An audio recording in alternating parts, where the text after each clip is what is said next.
లేదంటే మనకు కరువు, వరదలు, తర్వాత అలజడులు. దీనివల్ల రాష్ట్రంలో ఆర్థిక పరిస్థితి కొంత కుంటుపడుతుంది. దానివల్ల ఏమవుతుంది కదా అంటే ఎప్పుడైతే ఆర్థిక పరిస్థితి కుంటుపడుతుందో ప్రొడక్షన్ అనండి, అమ్మకాలు అనండి అన్ని తగ్గిపోతాయి. అయితే తగ్గినప్పుడు న్యాచురల్లీ ట్యాక్స్ రెవెన్యూస్ కూడా తగ్గిపోతాయి. రెండవది, పోయిన సంవత్సరానికి ఈ సంవత్సరానికి ఆల్మోస్ట్ 25% ఎక్కువ చేయాలనేటువంటిది, ట్యాక్స్ కలెక్షన్స్ ఎక్కువ చేయాలని ఒక టార్గెట్ పెట్టుకున్నారు. ఆ టార్గెట్ కొద్దిగా అసమంజసమైనటువంటి టార్గెట్. ఎందుకంటే ఇప్పుడిప్పుడే మాంద్యం నుంచి బయటకు వచ్చు, తర్వాత ఈ కరువు, వరదలు ఇవన్నిటిని ఎదుర్కొంటూ ఆర్థిక పరిస్థితి పైకి రావాలి, దానివల్ల వచ్చేటువంటి పనులు ఎక్కువ కావాలి అని అనుకున్నప్పుడు ఈ 25% పెంచడం అనేటువంటిది సరైనది కాదు. తర్వాత ఎంతవరకు పెరిగిందంటే 4.6 to 5% అప్పటికి నెట్టుకు రాగలిగారు. రెండవది, జిఎస్డిపి గ్రోత్ కూడా అరౌండ్ 5 to 6% ఉంది.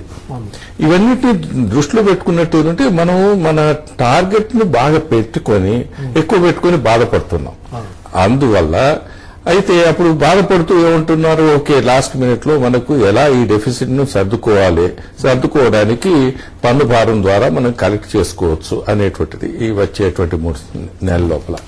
కానీ ఎప్పటికీ మనం గత 15-20 సంవత్సరాల నుంచి చూస్తున్నది ఏంటి కదా అంటే ఎప్పటికైనా పన్ను తక్కువన్నప్పుడు కంప్లైంట్స్ అనేది పెరుగుతూ రాష్ట్రంలో నుంచి అయినా కానీ దేశంలోనైనా కానీ పన్నులు ఎక్కువగా వసూలు చేయగలుగుతున్నాం.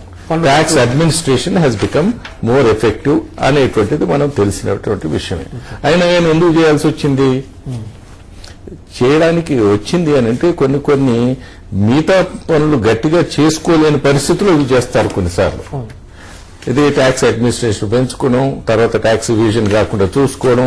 ఇదివరకు ఉన్నటువంటి లాస్ట్ 4-5 years బ్యాక్ ఏదో ఏపీ జీఎస్టీ ట్యాక్స్ మీద ఎన్నైతే ఇబ్బందులు ఉన్నాయో వాటిని కనుక తీసేసినట్లయితే అక్కడి నుంచి కూడా డబ్బు వస్తుంది. ఏది ఎన్నో కేసెస్ వేశారు, దాన్ని కూడా సులువు చేసేది ఉంటే మట్టిగా ఎక్కువ రావడానికి అవకాశం ఉంది. కానీ అవన్నీ చేయాలంటే ఒక పెద్ద ఇబ్బందికరమైనటువంటి విషయం. అందుకే బహుశా ప్రభుత్వం ఈ విధంగా తీసుకున్నది. కానీ ఇది తిరోగమనమైనటువంటిది కానీ పురోగమనమైనటువంటిది కాదు. ఎప్పటికైనా రాష్ట్ర పరిస్థితిని మంచిగా చేయాలన్నప్పుడు, మీరు ఆ ఆర్థిక స్తోమతను పెంచుకోవాలన్నప్పుడు తక్కువ ట్యాక్స్ పెట్టాలి, తర్వాత ఎకనామిక్ యాక్టివిటీని పెంచాలి. అది చేయవలసిన అవసరం ఉంది. దానికి కావాల్సినటువంటి స్టిమ్యులస్ ప్యాకేజ్ ఏం లేదు, పాత ప్రభుత్వం ఇచ్చింది, మనం చేసింది ఏమి లేదు. కాబట్టి మనం ఆలోచించవలసింది ఏంటంటే రాష్ట్రాలు కూడా ప్రతి దానికి ఒక ప్రోగ్రెసివ్ గా ప్రొయాక్టివ్ గా ఉండాలి కానీ not reactive. This is the reactive measure. ఇప్పుడు రాజేశ్వర్ గారు చెప్పినట్టు 25% ట్యాక్స్ కలెక్షన్ పెంచుకోవాలని చెప్పేసి అనుకున్నారు. గత 3 సంవత్సరాల మన ట్రెండ్ చూసినట్టయితే మనము ట్యాక్స్ కలెక్షన్స్ లో కానీ లేకపోతే వ్యాట్ కలెక్షన్ లో కానీ చూసినట్టయితే వ్యాట్ ప్రవేశపెట్టిన మొదటి సంవత్సరము దాదాపు 12,000 కోట్ల రూపాయలు కలెక్ట్ అయింది. ఆ తర్వాత గత సంవత్సరం చూసినట్టయితే 23,000 కోట్ల రూపాయలు కలెక్ట్ అయింది. అలాగే ఈ సంవత్సరం బడ్జెట్ ఎస్టిమేట్స్ ప్రకారమే 40,666 కోట్ల రూపాయలు మొత్తం ట్యాక్స్ కలెక్షన్ ద్వారా, అది వేరియస్ అంటే వ్యాట్ కావచ్చు, సేల్స్ ట్యాక్స్ కావచ్చు, డిఫరెంట్ ట్యాక్సెస్ వల్ల. అలాగే మరొక 12,109 కోట్ల రూపాయలు సెంట్రల్ షేర్ ఆఫ్ ట్యాక్సెస్ నుంచి వస్తుంది. అంటే దాదాపు బడ్జెట్ లో 1,00,000 కోట్ల రూపాయల బడ్జెట్ అనుకున్న దాంట్లో దాదాపు 60% మేర ట్యాక్స్ కలెక్షన్స్ వస్తుంది. ఇంత ఆదాయం ఉన్నా కూడా ప్రభుత్వానికి ఎందుకు మరొకసారి ట్యాక్స్ పెంచాల్సిన అవసరం ఏర్పడింది? హనుమాన్ గారు ఇది అనుకుంటాను. గవర్నమెంట్ రాజేశ్వర గారు చెప్పినట్టుగా over budget expecting more budget expenditure based budget అయిపోయింది, ఎలొకేషన్ బేస్డ్ బడ్జెట్ అయిపోయింది. దానివల్ల ఏమవుతుంది, బ్రిడ్జ్ మొత్తం ఆ గ్యాప్ మొత్తాన్ని ఈ VAT collections tax collection tax పెంచి కలెక్షన్ చేద్దాం అనుకుంటున్నారు. But I think this is not correct way. Actual ఏంటంటే tax payer should feel happy to pay the tax. The rate of tax should be so low that he should feel happy to pay the tax. He should not try to avoid the tax. High rate of tax always leads to evasion. See, before even you take the example తీసుకున్న direct taxes లో కూడా మీరు rates తగ్గిన తర్వాత tax collection చాలా పెరిగిపోయింది. అలాగే VAT లో కూడా మీరు 2005 లో వచ్చిన తర్వాత ట్యాక్స్ కలెక్షన్ విపరీతంగా మీరు చెప్పిన 9,000 crores 12,000 అయింది, 12,000 నుంచి 22,000 crores అయింది. అంటే ఏ విధంగా పెరిగించండి, జంపింగ్ లో పెరిగిపోయింది. అంత మాత్రాన మనకు దాన్ని ఇంకా మనం 40,000 కోట్లకు పెంచుకోవచ్చు. ఆర్థిక ముందు కొంచెం సేల్స్ తగ్గింది, మార్కెట్ తగ్గింది కాబట్టి దీనివల్ల కొంచెం ఎఫెక్ట్ ఉంటుంది. దానికి మనం ప్రిపేర్ అయి ఉండాలి. ఇంకోటి ఏంటంటే ఆల్వేస్ ఈ ట్యాక్స్ రేట్ని పెంచకుండా కొత్త ట్యాక్స్ రెవెన్యూ ఎక్కడ ఉన్నాయో, ట్యాక్స్ ఎక్కడైతే మనకు మిస్ అవుతుందో, ట్యాక్స్ ఏరియాస్ ఎక్కడ ట్యాక్స్ కరెక్ట్ ట్యాక్స్ రావట్లేదో ఆ ఏరియాస్ ఐడెంటిఫై చేసి క్రాస్ వెరిఫికేషన్ చేసుకుని ఇన్ఫర్మేషన్ గ్యాదర్ చేసి కలెక్ట్ చేసి ఆ క్రాస్ వెరిఫికేషన్ చేసుకుంటే గవర్నమెంట్ కు ఈ 2% పెంచాల్సిన అవసరం లేదు. ఇన్ఫాక్ట్ అసలు ఇంకా తగ్గించవచ్చు కూడా రేట్ ఆఫ్ ట్యాక్స్. ఇది నా రాజేష్ గారు ఇంతకుముందు చెప్పినారు ప్రోగ్రెసివ్ కాదు ఇది రిగ్రెసివ్ అని. నిజానికి మా దగ్గర ఒక రిపోర్ట్ ప్రకారం కూడా ఇట్స్ రిగ్రెసివ్ అని ఒక పదం వాడారు. ఎందుకు రిగ్రెసివ్ అన్న వ్యాట్ అనేది ఎందుకు రిగ్రెసివ్ అన్న దాని మీద ఒక కామెంట్ ఉంది. And it is claim that tax is regressive, that is it is a burden falls disproportionately on the poor since the poor is likely to spend more than their income than the relatively rich person. This is అందుకనే regressive అన్నారు. At the same time ఇండస్ట్రీకి కూడా capital intensive ఇండస్ట్రీకి ఇది అంత మంచిది కాదు అనే ఒక పదం కూడా వచ్చింది. అంటే ఇటు పేదల్ని అటు పరిశ్రమ వర్గాల్ని ఏ వర్గాన్ని కూడా సంతృప్తి పరచలేని ఈ వ్యాట్ ని ఇంకింత పెంచడంలో అర్థమేమైనా ఉందా? ఇప్పుడు మీరు చెప్పినట్లు రిగ్రెసివ్ అనేటువంటిది 2-3 విధాలుగా ఆలోచించవచ్చు. ఒకటేమో ఏదైతే ఈ ఇండైరెక్ట్ ట్యాక్స్ అనేది తక్కువ సంపాదించేవాడు ఎక్కువ సంపాదించేవాడు కూడా అదే రేటు చేస్తాడండి. అదే వేరే డైరెక్ట్ ట్యాక్స్ ఉన్నది తక్కువ సంపాదించేవాడికి తక్కువ ట్యాక్స్ చేస్తున్నారు, ఎక్కువ సంపాదించేవాడికి ఎక్కువ ట్యాక్స్ చేస్తున్నారు. దేర్ ఫోర్ అక్కడ ఆలోచించినట్లేదు ఉంటే it is not a very balanced అనేటువంటిది. ఇట్ ఈస్ ఎ డిస్క్రిమినేటరీ, అంటే తక్కువ స్థాయి వాళ్లకు ఎక్కువ బాధ కలిగించేటువంటిది. కాబట్టి ఇటువంటి దాంట్లో దెన్ అటువంటిది అప్పుడు ఉన్నప్పుడు ఏమవుతుంది, ఇవేజన్ ఎక్కువ జరుగుతుంది. ఎందుకంటే వాళ్ళు కొనేవాళ్ళు ఎక్కువ మంది ఉన్నారు, వాళ్ళు కొనుక్కోలేని స్థితిలో ఉంటారు. కాబట్టి ట్రేడర్ ఏం చేస్తాడు, ఎంత సాధ్యమైనంత వరకు ఇవేట్ చేయాలి. తర్వాత వ్యక్తి కూడా అంటాడు, ఎందుకే ఆ ట్యాక్స్ మీరు వేస్తావు, ఏదైనా పద్ధతి చూపెట్టు అంటాడు. Four there is a collusion కావాలని కాదు, కానీ ఆ యొక్క ఇబ్బందుల వల్ల చేస్తుంటారు. అందుకొరకు అదొకటి. తర్వాత రెండోది రిగ్రెసివ్ ఏ విధంగా మనం ఆలోచించాలంటే, నాకు పన్నుల నుంచి ఎలా డబ్బు వస్తున్నది, ఎక్కువ ఉత్పత్తి ఎక్కువ వ్యాపారం ఎక్కువ వాణిజ్యం జరిగినప్పుడు ఎక్కువ ఎక్స్చేంజ్ జరిగినప్పుడు వస్తు మార్పిడి ఎక్కువ జరిగినప్పుడు వచ్చేటువంటిది. ఎంత ఎక్కువ జరిగితే అంత నేను తీసుకోవాలి. కానీ మీరు దాన్ని పెంచకుండా ఉన్నదాని మీద నేను ఎక్కువ చేస్తానంటే అది సమంజసమైన. కాబట్టి ఆ విధంగా కూడా అది రిగ్రెసివ్ సిస్టమ్ అవుతున్నది. థర్డ్ సిస్టమ్ ఏంటంటే, మనం ఆలోచించేది ఎందుకు నేను ఈ ఆర్థిక వ్యవహారాన్ని పెంచితే నాకు పన్నుల రూపంగా ఎక్కువ వస్తుంది, కాబట్టి ఆర్థిక వ్యవహారాలను ఎలా పెంచాలి అంటే దానికి ఒక స్టిమ్యులస్ ఇవ్వాలి, దానికి ఒక ఉద్దీపన ఇవ్వాలి. ఉద్దీపన ఇవ్వాలంటే ఏ విధంగా ఇస్తారు, వ్యక్తి కొనడం అమ్మడం ఎక్కువ జరుగుతుంది. కాబట్టి దాంట్లో కూడా ఆలోచించకుండా చేయడం వల్ల అది కూడా ఒక రిగ్రెసివ్ మెకానిజం అని చెప్పొచ్చు. అయితే మరి ఇంత తెలిసి కూడా ఎందుకు చేస్తున్నారు అని అంటే అక్కడే వస్తున్నది ఒక విధమైనటువంటి ఇదేంటి, ఎక్కడైనా ప్రభుత్వంలో డెసిషన్ తీసుకోవాలంటే there are hundreds of points. ఇక్కడి నుంచి అందరూ ఏకీభవించినప్పుడే అదొక పాలసీ అవుతుంది, లేకపోతే కాదు. అడ్మినిస్ట్రేటర్ చేసేవాడు నాకు ఇది ఇబ్బంది అండి, ఇవన్నీ చేయలేము. ఇంకో అతడు ఏమిటి ఫైనాన్స్ అతడు ఇమీడియట్లీ నాకు కావాలంటాడు. ఈ విధంగా వివిధ ప్రెషర్స్ వల్ల సరి అయినటువంటి ఆలోచన చేయకుండా తీసుకునేటువంటిది వ్యవహారం జరుగుతుంది. కాబట్టి అది కూడా ఒక విధంగా నేను అనగా అంటే administration is also regressive. So in 4-5 issues మనం ఆలోచిస్తే this is certainly a very regressive step అని చెప్పక తప్పదు. ఇంకొకటి అండి, మన నార్మల్ గారు చెప్పండి, VAT is also inflationary measure అంటాం. ఎందుకంటే some business mens is almost opportunity to raise prices. అంటే చాలా వరకు వ్యాపారస్తులు కూడా ధరల్ని పెంచడానికి ఇది ఒక ఆపర్చునిటీగా అవకాశంగా మాత్రమే తీసుకునే ప్రమాదం ఉంది. తర్వాత ఇంకొకటి కూడా బిల్లింగ్ జరగకపోయే అవకాశం కూడా ఉంది, బ్లాక్ మార్కెటింగ్ జరిగే అవకాశం ఉంది, సరుకుల్ని బ్లాక్ చేసే అవకాశం ఉంది. ఇప్పుడు ప్రస్తుతం నిత్యావసర సరుకుల ధరలన్నీ పెరుగుతున్న నేపథ్యంలో, ఫుడ్ ఇన్ఫ్లేషనరీ గరిష్ట స్థాయిలో ఉన్న నేపథ్యంలో వ్యాట్ పెంపుదల మన రాష్ట్రంలో ఎంతవరకు శ్రేయస్కరం? ఒకటి ఏంటంటే గవర్నమెంట్ ఏమనుకుందంటే ఈ వ్యాట్ 12.5% అయితే గూడ్స్ ఉన్నాయో ఐటమ్స్ ఉన్నాయో అవి చాలా వరకు luxury items or semi luxury items, necessary items కాదు. కాబట్టి వాటిని ఇంపాక్ట్ చేస్తే పెద్ద కామన్ మ్యాన్ కి ఎఫెక్ట్ ఉండదు అని చెప్పి అనుకుని ఉంటుంది గవర్నమెంట్. బట్ వన్ థింగ్ ఏంటంటే రాజేశ్వర గారు చెప్పినట్టుగా ఇండైరెక్ట్ ట్యాక్సెస్ అనేది it will effect from each and every person because it be paid by the customer pay చేయాలి కాబట్టి ఇది డైరెక్ట్ ఇంపాక్ట్ ఉంటుంది. అదే డైరెక్ట్ ట్యాక్సెస్ అన్నట్టుగా ఓన్లీ ఆయన ఇన్కమ్ నుంచి పోతుంది కాబట్టి ఆయనకు మాత్రమే నష్టం అది. కానీ ఇండైరెక్ట్ ట్యాక్సెస్ అనేది డైరెక్ట్ ఎవ్రీ పర్సన్, మీరు ఉప్పు కొనండి పప్పు కొనండి ఏది కొనుక్కోండి ఇండైరెక్ట్ ఇంపాక్ట్ ఉంటుంది. సపోజ్ ఇప్పుడు మీరు ట్రాన్స్పోర్ట్ చేశారనుకోండి, మోటార్ ఆయిల్ పెరిగింది, దానివల్ల ఏమవుతుంది, ట్యాక్స్ పెరుగుతుంది, దాని మీద ట్యాక్స్ పెరిగి అది పెరిగిపోతుంది. మళ్ళీ కన్స్ట్రక్షన్ సిమెంట్ కొనాలనుకోండి, కన్స్ట్రక్షన్ యాక్టివిటీ దాని మీద సిమెంట్ రేట్ పెరుగుతుంది, పెరగడం వల్ల కన్స్ట్రక్షన్ యాక్టివిటీ కాస్ట్ పెరిగిపోతుంది. అదే మాదిరిగా మీరు టూత్ పేస్ట్ కానీ కాస్మెటిక్స్ కానీ తీసుకున్నాం అనుకోండి, అది వాడటం వల్ల అది పెరిగిపోతుంది. పెరగడం వల్ల ప్రతి ఐటమ్ కు పెరగడం వల్ల కాస్ట్ ఆఫ్ మెయింటెనెన్స్ పెరిగిపోతుంది. అది దానివల్ల కామన్ మ్యాన్ కు లాభం కనుక నష్టం ఎక్కడ జరుగుతుంది, ఇంకా ట్యాక్స్ ఎఫెక్ట్ ఆయన భరించలేకపోతారు. దానివల్ల ఇప్పుడు మీరు చెప్పినట్టుగా దాని ఏమవుతుందంటే అనార్గనైజ్ సెక్టర్కి వెళ్ళిపోతుంది. అంటే బిల్డింగ్ చేయకపోవడం కానీ, లేకపోతే కరెక్ట్ చూపించకపోవడం కానీ, కరెక్ట్ ఇది చేయకపోవడం కానీ జరుగుతుంది. దాన్ని అవాయిడ్ చేయాలంటే ట్యాక్స్ రేట్ తగ్గించడం అన్నిటికంటే చాలా ఉత్తమం.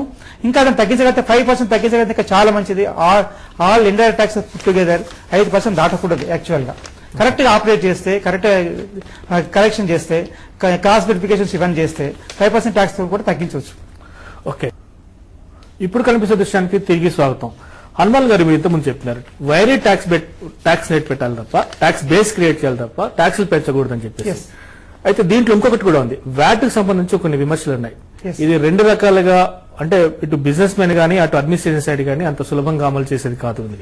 ఎందుకంటే బిజినెస్ పరంగా చూస్తే ఎన్నిసార్లు వస్తువులు కొనుగోలు చేసి విక్రయిస్తే అన్నిసార్లు వ్యాట్ పే చేయాలి. అంటే మల్టిపుల్ లెవెల్స్ లో మల్టిపుల్ టైమ్స్ లో మనం ట్యాక్స్ పే చేయాల్సి ఉంటుంది. అట్లాగే అడ్మినిస్ట్రేటివ్ సైజ్ లో కూడా సింప్లిఫికేషన్ అనేది లోటుపాటు ఉండకుండా మరింత ఎఫెక్టివ్ అడ్మినిస్ట్రేట్ చేయకుండా పోతున్నారు. వీటి వల్ల వీటిని మెరుగుపరచడానికి ఏం చేయాలి? ఎలా ఉందంటే అండి, ఇప్పుడు మీరు simplification compliance rates of tax పెంచకుండా కాంప్లైన్స్ ప్రొసీజర్ సింప్లిఫై చేసి కాంప్లైన్స్ పెరిగేట్టుగా చూడాలి. ఇంతకుముందు చెప్పినట్టుగా ట్యాక్స్ పేర్ వాలంటరీగా కట్టే పరిస్థితి తీసుకురావాలి. అంతేగాని ఎవరో అడిగితేనే, ఎవరో వచ్చి ఎంక్వైరీ చేస్తేనే, ఎవరో వచ్చి క్రాస్ వెరిఫికేషన్ చేస్తేనే, ఎవరో వచ్చి ఇన్స్పెక్షన్ చేస్తేనే ట్యాక్స్ కట్టాలి అనే మెంటాలిటీ రాకుండా వాళ్ళు వాలంటరీగా వచ్చి కట్టేట్టుగా ఉండాలి. ఇంకోటి మీరు చెప్పారు ఎవ్రీ టైం ఎన్నిసార్లు సేల్ జరిగితే అన్నిసార్లు ట్యాక్స్ కట్టాలని. అలా కాదు, వాల్యూ ఎడిషన్ పైనే వ్యాట్ పడుతుంది. కాబట్టి 10 రూపాయల వస్తువు 11 రూపాయలు కమ్మితే 1 రూపాయి పైన ట్యాక్స్ పడుతుంది. మళ్ళీ 11 వస్తువుని 11 రూపాయలు 12 రూపాయలు కమ్మా అనుకోండి, ఆ బ్యాలెన్స్ 1 రూపాయి పైన ట్యాక్స్ పడుతుంది. అంతేగాని టోటల్ వాల్యూ మీద ఎన్నిసార్లు పడదు. బట్ ఒకటి ఏంటంటే, ఇది ఈ రేటు పెంచడం అనేది 2005 లో ఏపీ యాక్ట్ ఇంట్రడ్యూస్ చేసినప్పుడుగా మొత్తం దేశంలో ఉన్న అన్ని చీఫ్ మినిస్టర్స్ కలిసి తీసుకున్న నిర్ణయానికి ఏదైతే ఆ స్పిరిట్ ఉందో ఆ స్పిరిట్ కు విరుద్ధం. ఎందుకొరకంటే వాళ్ళు ఒక స్టేట్ దేశం మొత్తంలో ఒకటే ఐటమ్ ఒక రేట్స్ ఆఫ్ ట్యాక్స్ యూనిఫామ్ ఉండాలనుకున్నారు, యూనిఫామ్ గా తయారు చేస్తారు. ఇప్పుడు డీవియేషన్ మీరు అన్నట్టుగా డీవియేషన్ ఎందుకు ఎక్కువ వస్తుందంటే, కొన్ని స్టేట్స్ ఐటమ్స్ ని 4% లేసాయి, సేమ్ ఐటమ్స్ ని కొన్ని స్టేట్స్ 12.5% లేసాయి.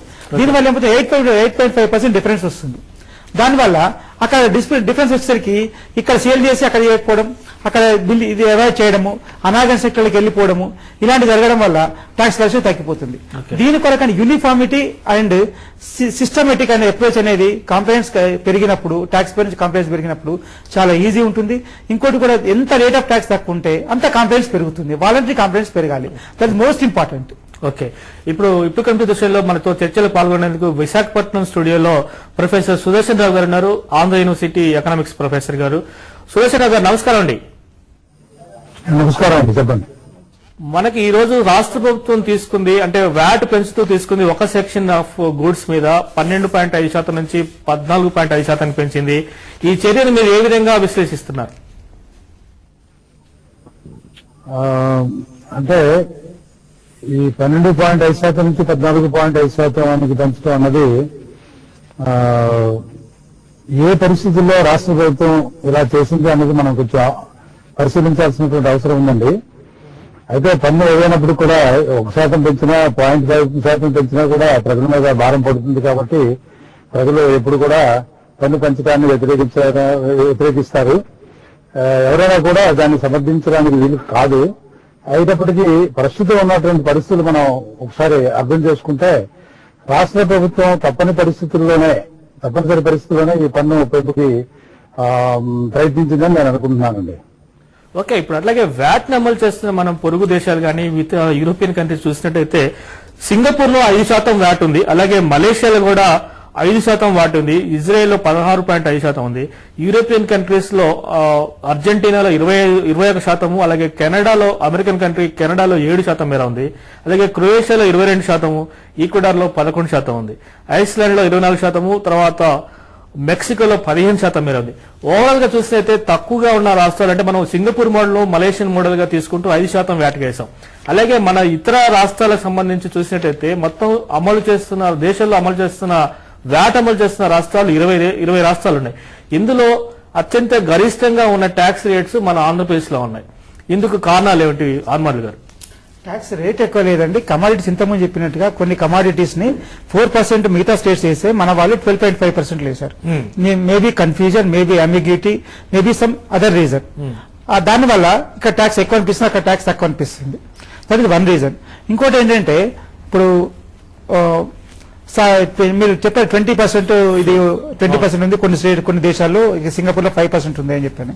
అయితే అక్కడ ఏంటంటే మెజారిటీ ఎకానమీ చాలా యాక్టివిటీ చాలా తక్కువ, అంత ఆర్గానిక్ సెక్టర్ లో ఉంటుంది. మన దగ్గర ఇన్ఆర్గానిక్ సెక్టర్ ఎక్కువ ఉంటుంది మన దగ్గర. కాబట్టి ఇంకా ఆర్గానిక్ సెక్టర్ రాలేదు కాబట్టి అప్పుడు ఏమవుతుందంటే difference between tax payer and non tax payer చాలా వైడ్ గ్యాప్ పెరిగేసరికి ట్యాక్స్ ఎవేజన్ పెరుగుతుంది. దానికి అందరి మెయిన్ ప్రాబ్లం ఎక్కడంటే ట్యాక్స్ ఎవేజన్ పెరిగినప్పుడు మనకి ఇంకా ఇంటెన్షన్, మనిషి ఒక tax payer intention tax avoid చేయాలనుకున్నప్పుడు చాలా కష్టమవుతుంది ట్యాక్స్ కట్టించడం అనేది. సుదర్శన్ గారు ఇంతకుముందు మీరు చెప్పారు రాష్ట్ర ప్రభుత్వం తప్పనిసరి పరిస్థితుల్లోనే పన్ను పెంచాల్సి వచ్చిందని చెప్పి అంటున్నారు. నిజానికి పన్ను పెంచకుండానే పన్ను వ్యవస్థని మరింత పటిష్టపరుస్తూ పన్ను నెట్లోకి ఎక్కువ మంది తీసుకొచ్చి పన్ను కట్టేవారు స్వచ్ఛందంగా పన్ను చెల్లించే విధంగా చేస్తే మనకి కలెక్షన్స్ ఎక్కువ పెరుగుతాయని చెప్పేసి హనుమాన్ గారు ఇంతకుముందు అన్నారు. దీంతో మీరు ఏకీభవిస్తున్నారా? అంటే పన్ను అసలు వ్యాట్ వ్యవస్థ, ఈ వ్యాట్ పద్ధతి పట్టడంలో ముఖ్య ఉద్దేశం కూడా ఇప్పుడు హనుమాన్ గారు చెప్పినటువంటి ఒక లక్ష్యం ఉంది. అంతేకాకుండా ధరలు పెరగకుండా చూడాలి అన్న ఒక లక్ష్యంతో కూడా ఈ వ్యాట్ వ్యవస్థని, వ్యాట్ పద్ధతిని ఆమోదించడం జరిగింది, అమలు చేయడం జరిగింది. అయితే ఇప్పుడున్న పరిస్థితులు ఏంటంటే మనం నిజాలకు వెళ్తే, రాష్ట్ర ఆర్థిక పరిస్థితి వాటికి వెళ్తే, ఇప్పుడు మనకి గత 5 సంవత్సరాల కాలంలో పన్నులు పెంచలేదు. అందరూ ఏమనుకున్నారు, ఇదేదో ఫిస్కల్ మెరాకిల్ అనుకున్నారు. వ్యవసాయ గారు పెంచట్లేదు, ఆర్థిక మంత్రిగా ఉన్నప్పుడు, లేకపోతే అప్పుడు ఉన్నటువంటి ముఖ్యమంత్రి గారు పెంచట్లేదు, పన్ను పెంచకుండానే ఖర్చు కూడా పెంచుతున్నారు, అయినప్పుడు కూడా ఆర్థిక ఏ రకంగా చేస్తున్నారని చాలా మందికి అనుమానం ఉండేది. ఒక రకమైన ఫిస్కల్ మెరాకిల్ అని మేమంతా అనుకునేవాళ్ళం. అయితే దాన్ని లోతుగా పరిశీలించినప్పుడు ఏంటంటే ఆర్థిక వ్యవస్థ ఉన్న రేటు పెంచకుండానే ఆర్థిక వ్యవస్థ మెరుగ్గా ఉన్నప్పుడు, అంటే వృద్ధి రేటు బాగా ఉన్నప్పుడు ఆటోమేటిక్ గా రెవెన్యూ పెరుగుతుంది. అదే జరిగింది గత 5 సంవత్సరాల కాలంలో. అయితే ఇప్పుడు పరిస్థితి ఏంటంటే ఆ 10% సుమారు యావరేజ్ రేటు, వృద్ధి రేటు 5.5%కి 5% అట్లా పడిపోయింది. ఇప్పుడు మరి ఆదాయం ఎలా వస్తుందండి? ఇప్పుడు ఈ సంవత్సరం టార్గెట్ చూసుకుంటే సుమారు 41,000 కోట్ల రూపాయలు టార్గెట్ పెట్టుకున్నాం మనం ఈ సంవత్సరం ఆర్థిక సంవత్సరంలో పన్నులు రాబడినాయి. అది చాలా వరకు తగ్గిపోయింది. తర్వాత ఇంకోటి ఏంటంటే ముఖ్యంగా కేంద్ర ప్రభుత్వం నుంచి రావాల్సినటువంటి పన్నుల వాటాలో సుమారు ఒక 2,000 కోట్ల రూపాయలు తరుగు కనిపిస్తుంది. అలాగే గ్రాంట్లలో కూడా 2,000 రూపాయలు తరుగు కనిపిస్తా ఉంది. ఇవన్నీ పూడ్చుకోవాలంటే పన్నుల వ్యవస్థను పటిష్టీకరించడం, తర్వాత ఇప్పుడు మీరు చెప్పినట్టు, లేకపోతే ఇంకొకరు చెప్పినట్టు పన్నుల వ్యవస్థ ఏరియాస్ ని కలెక్ట్ చేయడం, ఇవన్నీ లేకపోతే ఏదో ప్రత్యక్ష పన్నులు వేయాలని కూడా కొంతమంది సూచిస్తారు. ప్రత్యక్ష పన్నులు వేయటం ఇదంటే ప్రభుత్వానికి రోజువారీ అవసరమైనటువంటి ఖర్చుకు అవసరమైనటువంటి నిధులు సమకూర్చుకునే అవకాశం లేదు. అటువంటి పరిస్థితుల్లోనే ఇది పెంపు చేశారని నేను అనుకుంటున్నానండి. అయితే దీనివల్ల కష్ట నష్టాలు ఉండవని నేను చెప్పట్లేదు. ఎందుకంటే ఇమీడియట్ గా ధరలు పెరుగుతాయి. అన్ని ఇప్పుడు మీరు న్యూస్ లో చూపించారు, సుమారు 1,700 వస్తువుల మీద ఈ భారం పడుతుందని చెప్పేసి. కాబట్టి తప్పకుండా దీనివల్ల ఇప్పుడు ఆల్రెడీ ఇన్ఫ్లేషన్ రేట్ కొంచెం పెరుగుతూ ఉంది. అది పెరిగేది ఇంక మరి కాస్త ఈ ఇన్ఫ్లేషన్ రేట్ పెరగడం అంటే ఇతర కారణాల వల్ల పెరుగుతూ ఉంది. పెరుగుదల కనిపిస్తుంది మనకి. ఇంచుమించు హోల్సేల్ ప్రైస్ ఇండెక్స్ చూస్తే కూడా 7.31 అట్లా ఉందని రిపోర్ట్ చేశారు గవర్నమెంట్, ఆర్బీఐ చెప్పినటువంటిది అది. అయితే అది మరింత సామాన్యం మీద మరింత భారం పెరిగే అవకాశం ఉందండి ఈ పన్ను పెంచడం వల్ల. ఇక్కడ నేను అనుకోవడం ఏంటంటే తప్పనిసరి పరిస్థితుల్లో ఈవెన్ భారం అయినప్పుడు కూడా రుణాన్ని పొందే అవకాశం కూడా లేని పరిస్థితుల్లో రాష్ట్ర ప్రభుత్వం ఈ చర్య తీసుకుందని నేను భావిస్తున్నాను. అటువంటి పరిస్థితుల్లో రాష్ట్ర ప్రభుత్వం ఒక ఖచ్చితమైనటువంటి హామీని ఇవ్వాలి ప్రజలకి. ఏంటంటే ఇది ఆర్థిక పరిస్థితి ఎప్పుడైతే మెరుగుపడిందో తప్పకుండా ఈ పెంచినటువంటి రేట్ ని తగ్గిస్తామన్నటువంటి హామీ ఇవ్వడం చాలా అవసరం నేను అనుకుంటున్నానండి. Thank you very much Sudarshan Rao గారు మాకు ఈ చర్చలో పాల్గొన్నందుకు. సుదర్శన్ గారు ఒక అభిప్రాయం వ్యక్తం చేశారు. ఆర్థిక పరిస్థితులు బాగలేని కారణంగా వృద్ధి రేట్లు అన్ని అంటే తక్కువ స్థాయిలో ఉన్నందు కారణంగా ఆర్థిక మాంద్యం కూడా ఒక కారణమైనందువల్ల పన్నులు పెంచక పరిస్థితి ఏర్పడలేదు అంటున్నారు. ఒక ఫ్యాప్సీ సెక్రటరీ జనరల్ గా మీరు దీంతో ఏకీభవిస్తున్నారా? ఇప్పుడు ఆర్గ్యుమెంట్ కు బాగానే ఉందండి, కానీ మేమనేది ఏంటంటే వృద్ధి రేటును పెంచుకోవాలన్నప్పుడు ఒక విధమైనటువంటి వేగాన్ని పెంచాలి. అది ఎలా పెంచుతాం? ఇప్పుడు ఎప్పుడైతే ట్యాక్సెస్ రేటు పెరుగుతుందో న్యాచురల్లీ డైవర్షన్, ఇవేజన్, అదే కాకుండా వస్తువుల ధరలు పెరగడం వల్ల ప్రొడక్షన్ తగ్గడం, వాణిజ్యం తగ్గడం కూడా జరుగుతుంది. రెండు జరుగుతాయి, కానీ బ్యాలెన్స్ ఎలా జరుగుతుంది అనేది ఆలోచించినట్లేదు. అంటే మనకు ఇన్ని సంవత్సరాల నుంచి తెలిసినటువంటి నేర్చుకున్నట్టు పాఠం ఏంటి కదా అంటే, తక్కువ ఎప్పుడైతే ఉంటుందో అప్పుడు త్వరగా ట్యాక్స్ ఇవేజన్ ఉండదు. తర్వాత రెండోది ఏంటంటే కలెక్షన్స్ బెటర్ అవుతాయి. తర్వాత వృద్ధి వేగం ఏదైతే అన్నారో వారు ప్రొఫెసర్ గారు, ఏది మన జిఎస్డిపి రేటు కూడా పెంచుకోవాలి.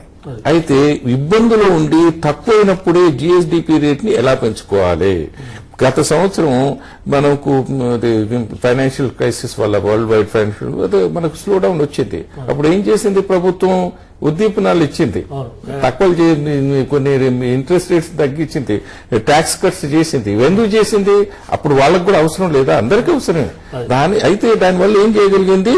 వృద్ధి రేట్ ని డ్రాప్ అవడాన్ని కంట్రోల్ చేయగలిగింది. ఓకే, అన్వల్ గారు చివరి ఒకటండి, వృద్ధి రేట్లు తక్కువ ఉన్నాయని చెప్పి సార్ అంటారు, అంటే దాన్ని మెరుగుపరుచుకునే చర్యలు చేపట్టాలంటారు. ఇంకొకటి కూడా ఉంది, రేపు బడ్జెట్ తర్వాత జీఎస్టీ అమలులోకి రానుంది. జనరల్ అండ్ సేల్స్ ట్యాక్స్ కూడా, కొత్త కోడ్ డైరెక్ట్ ట్యాక్స్ కూడా అటు అమల్లో అవుతుంది. ఆ తదనంతర పరిస్థితుల్లో వ్యాట్ భవిష్యత్తు ఎలా ఉండబోతుంది? క్లుప్తంగా చెప్పండి. ఇప్పుడు ఎలా ఉందంటే జీఎస్టీ వచ్చిన తర్వాత వ్యాట్ ఆటోమేటిక్ వెళ్ళిపోతుంది, వ్యాట్ ఉండదు ఇంకా. ఒకటి ఇప్పుడు ఇంతకుముందు ప్రొఫెసర్ గారు చెప్పారు 2005 లో రేట్స్ పెంచలేదు అని చెప్పారు, 2005 నుంచి కూడా. అయితే ఈ దేశం మొత్తంలో ఆర్థిక మంత్రులు ఒక నిర్ణయం తీసుకున్నారు ఏంటంటే, there should be only 4 rates of taxes. ఒకటి zero rate of tax, 1% tax, 4% tax, 12.5% tax. ఈ రేట్స్ లో మార్పు ఉండకూడదని వాళ్ళు నిర్ణయం తీసుకుని అదే రేట్స్ కంటిన్యూ చేస్తున్నారు. కాబట్టి రేట్స్ పెంచడం తగ్గించడం అనేది ఎవరి చేతిలో లేదు. ఇంతవరకు సిస్టమ్ అదే ఫాలో అవుతున్నారు. జస్ట్ దాని డీవియేషన్ ఇప్పుడు 2% ఎన్హాన్స్మెంట్ చేయడం అనేది. ఓకే, ఇప్పుడు కనిపిస్తున్న విషయంలో జరిగిన వ్యాట్ చర్చలో ప్రధానంగా వ్యాట్ కలెక్షన్ రేట్ పెంచాలి, పన్ను పెంచడమే ప్రధానం కాదు, పన్నును మరింత సమర్థంగా వసూలు చేసేది, తర్వాత మరింత వైడర్ నెట్వర్క్ లో పెంచాలనే అభిప్రాయం వ్యక్తమైంది. ఇది ఇప్పటికి కనిపిస్తున్న విషయం విశేషం.